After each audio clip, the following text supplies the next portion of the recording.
몇 년 전까지만 해도 멋진 여성에 대한 기준점이 자유로운 성관계를 지향하는 데 머물렀던 적이 있다. 성적 죄책감과 수치심으로부터 벗어나고자 했던 이 관념이 이제는 점점 변화하고 있다.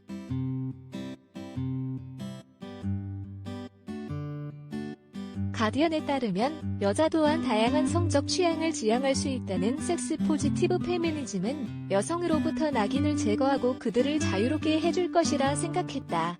재작년 공개됐던 카디비의 파격적인 신곡 왜 데스푸시 또한 이런 움직임의 연장선으로 여성이 관계를 즐기는 것은 부끄러운 것이 아니라는 메시지를 적어도 이론상으로는 내포하며 현대 여성들의 가치관에 조금씩 자리 잡았다.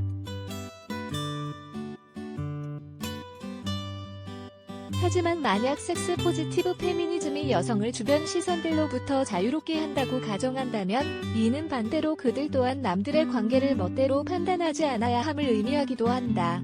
적어도 서로 합의한 관계에서는 말이다. 문제는 여전히 남성 중심적으로 성행위를 하는 이 사회에서 합의를 어떻게 정의하느냐에 있다.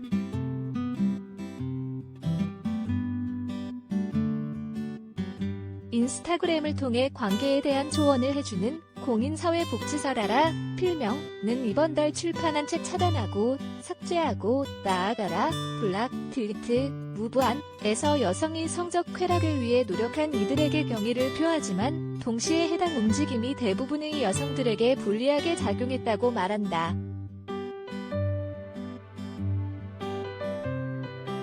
그는 관계를 하고 남들의 눈치를 보지 않고 해도 되고 상대방과 꼭 결혼해도 되지 않는 것도 맞지만 관계에 대한 올바른 인식이 제대로 자리 잡지 않은 데 비해 섹스 포지티브 페미니즘은 너무 널리 퍼졌다며 불균형하게 자리 잡은 사회적 관념을 꼬집었다.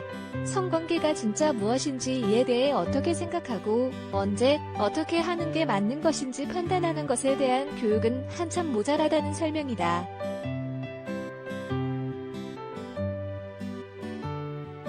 나라가 진행한 설문에 따르면 약 75%가량의 여성이 아프거나 거친 관계를 했지만 이에 대해 불평할 수 없었다고 한다.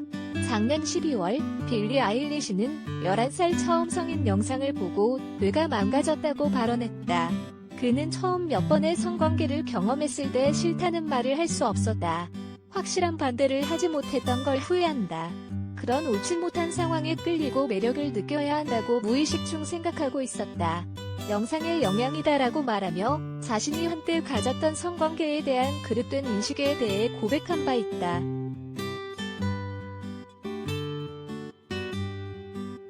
BBC에 따르면 40세 이하의 영국 여성 중 3분의 1은 원치 않은 채 침대에서 뺨을 맞거나 목이 졸리는 경험 등을 한 것으로 드러났다. 물론 거친 성관계를 좋아하는 여성들은 이를 추구할 권리가 있지만 해당 행위가 일반적인 관계의 방식이라는 인식이 심어지는 것은 지양해야 한다.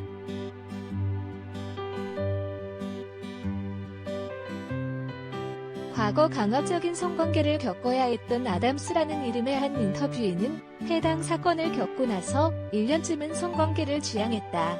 나중에는 이게 꼭 필요한가? 라는 결론에 다다랐다고 밝혔다. 누군가는 성관계에 대한 자신만의 정의를 내리는데 섹스 포지티브 페미니즘이 도움이 됐다고 할 수 있지만 그는 단호했다. 이는 여성을 해방시키지 않는다. 개인으로서는 본인이 자유롭고 권리를 얻은 것처럼 느낄 수도 있지만 전체적으로는 결국 여성을 억압한다고 밝혔다.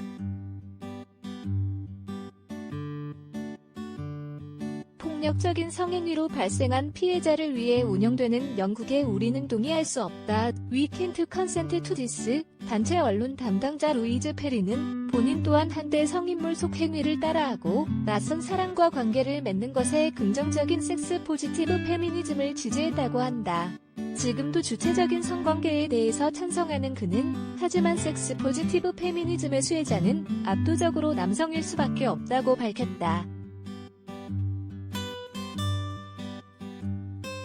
문혜준 기자, 허프커리어@gmail.com